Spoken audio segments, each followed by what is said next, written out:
Hello, everyone, and welcome to another edition of The Danny Show. I'm your host, Daniel Cody, and this is where I give commentary and reviews on all things wrestling. Thank you guys so much for joining this show. Let's talk about tonight's episode of NXT. Before I get started with NXT, I would like to send my deepest thoughts and prayers for this man, CM Punk. It has been brought to my attention earlier today that the best in the world and AJ Lee, who are both pet parents, unfortunately lost their dog Larry in recent days. And most of you are aware that CM Punk had a dog named Larry because Drew McIntyre has used Larry against CM Punk in a Mind Games Wars that culminated in Hell in a Cell last year, especially with the bracelet that had Larry and AJ Lee on CM Punk's wrist. So, and the last thing Drew needs to hear is this. Don't let Drew McIntyre. I know Drew McIntyre and CM Punk had an encounter with each other because they were both a part of War Games on opposite teams, but I would like to send my deepest condolences to CM Punk and AJ Lee, who recently lost their dog as Larry has unfortunately passed away. I think he passed away peacefully and no one had to put him down or anything like that, but it still sucks. So my thoughts and prayers are with them at this time. Let's talk about NXT. There were a lot of funny moments. A couple of funny moments happened tonight. Izzy Dame came out to explain her actions, and I couldn't hear much because the TV was being muted because fans were probably chanting things that were very profane. And Kalani Jordan can testify to that as they were getting the STFU chants to Kalani during the Deadline Summit, which, by the way, ended in a brawl. But not only did Izzy Dame have to deal with profane chants that caused CW to go mute, but the fans began singing the Addams Family song. Da-da-da-da, da-da-da-da, da-da-da-da, da-da-da-da, da-da-da-da. What the helicopter was that? And also, another funny thing that happened is Shiloh, I believe that's what his name is, Shiloh, continues to do his vignettes, who, by the way, if you don't know, Shiloh is one of the LFG winners, who was coached by one of my all-time favorites, The Undertaker. Of course, his promos have been building up to him being this happy Shiloh, no pun intended, kid, into apparently a rage.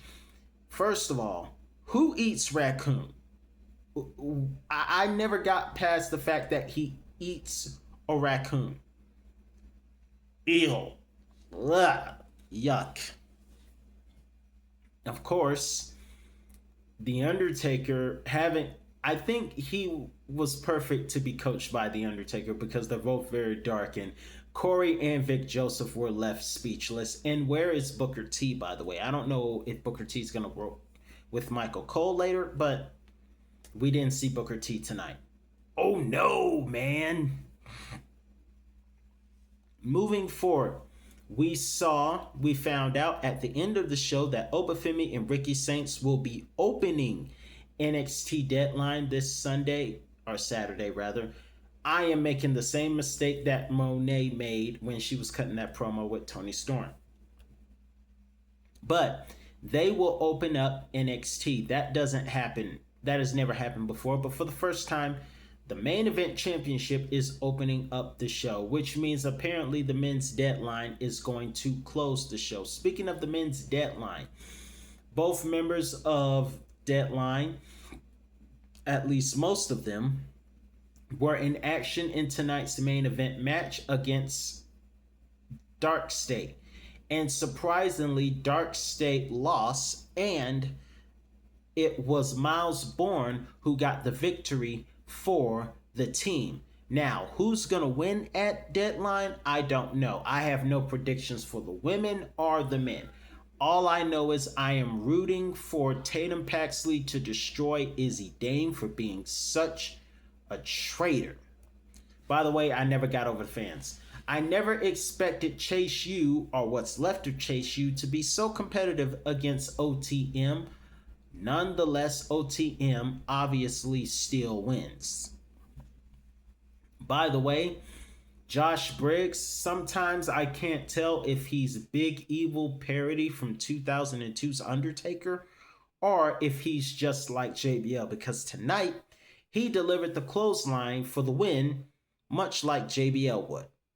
So I can't tell if he's just mixing up Biker Undertaker with Bradshaw and putting them all into one. That's how I see Josh Briggs, in my humble opinion. By the way, where is Jada Parker? I don't know if she's buying her time. And last time we saw a community post of her, she was in San Francisco. But apparently, she may be just buying her time, waiting until NXT deadline or something. I don't know. I know I found it very hilarious when Mr. Iguana and his puppet